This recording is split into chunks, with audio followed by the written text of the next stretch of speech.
akan membahas tentang beberapa alat yang akan digunakan di lab kimia.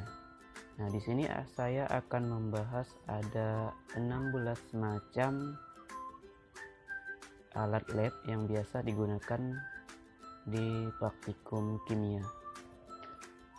Nah, yang pertama adalah tabung reaksi. Tabung reaksi ini terbuat dari kaca dan kegunaannya adalah mereaksikan bahan kimia dan menyimpan lautan kimia dalam volume sedikit. Nah, untuk ukurannya ada 10 x 75 mm, kemudian 12 x 100 mm, kemudian 16 x 150 mm, kemudian 24 x 150 mm. Kemudian alat yang kedua adalah spatula dan sendok sungu.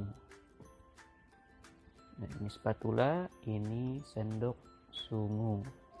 Nah, untuk spatula dan sendok sungu itu terbuat dari kaca atau logam. Kegunaannya adalah mengambil bahan kimia berbentuk serbuk. Kemudian alat yang ketiga adalah rak tabung reaksi. Nah, terbuat dari kayu dan besi. Fungsinya adalah sebagai tempat meletakkan tabung reaksi. Rak tabung reaksi ini dibagi menjadi dua bagian. Yang pertama bagian cekungan, fungsinya adalah tempat meletakkan tabung reaksi pada saat proses reaksi. Kemudian bagian kedua yaitu batang kayu, yaitu fungsinya adalah tempat meletakkan tabung reaksi saat dikeringkan setelah dicuci. Kemudian yang selanjutnya adalah kaki tiga yang terbuat dari besi. Nah, fungsinya adalah sebagai penyangga kasa pada saat proses pembakaran. Kemudian selanjutnya adalah pembakar spiritus. Pembakar spiritus itu terbuat dari kaca, kemudian tutupnya itu terbuat dari plastik. Fungsinya adalah sebagai alat pembakar. Kemudian selanjutnya adalah pengaduk. Nah, pengaduk ini terbuat dari kaca dan fungsinya adalah mengaduk saat melarutkan zat padat dalam pelarut sehingga zat padat larut dengan sempurna. Kemudian selanjutnya adalah pinset. Nah, pinset ini terbuat dari besi stainless. Nah, fungsinya adalah sebagai atau untuk memindahkan objek pengamatan ke tempat lain. Selanjutnya yaitu pipet tetes. Nah, pipet tetes ini terbuat dari kaca dan karet di atasnya. Fungsinya adalah mengambil larutan dengan volume sedikit. Nah, untuk ukurannya adalah 8 cm, 10 cm, 12 cm, 15 cm. Kemudian selanjutnya adalah termometer. Termometer yang terbuat dari kaca, kemudian kegunaannya adalah mengukur suhu larutan. Selanjutnya yaitu ada Erlenmeyer yang terbuat dari kaca. Kegunaannya yaitu menampung dan mencampur bahan larutan atau cairan. Biasa juga digunakan dalam proses titrasi. Nah, untuk ukurannya ada beberapa macam. Yang pertama ada 25 mili, kemudian 50 mili, 100 mili, 200 mili, 250 mili, 300 mili, 500 mili, 1000 mili, 2000 mili, 3000 mili, dan 5000 mili.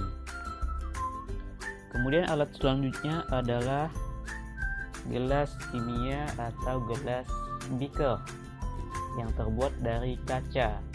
Fungsinya adalah menampung dan mencampur bahan kimia.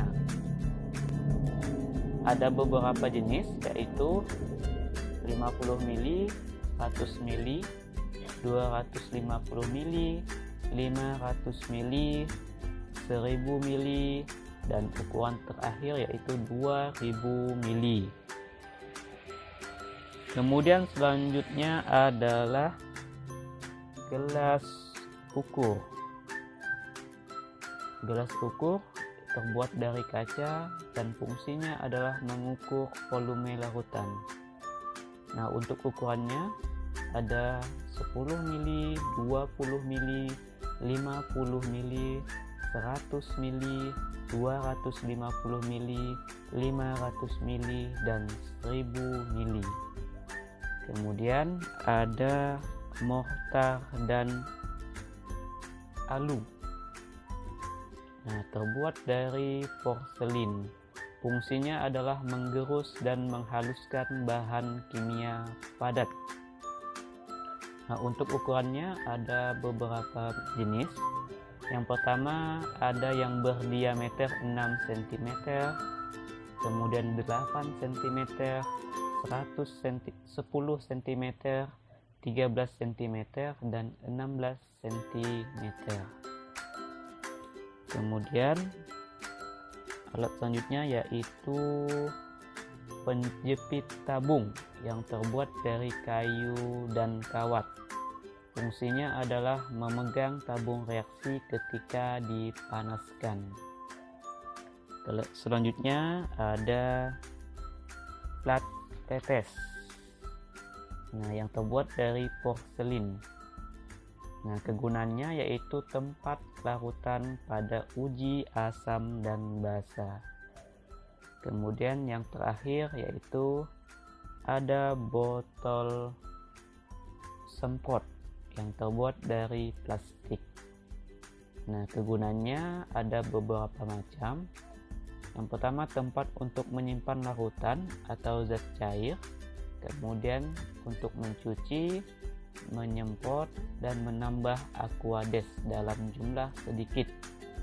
Kemudian membilas bahan-bahan yang tidak larut dalam air, serta menetralkan peralatan-peralatan yang akan digunakan.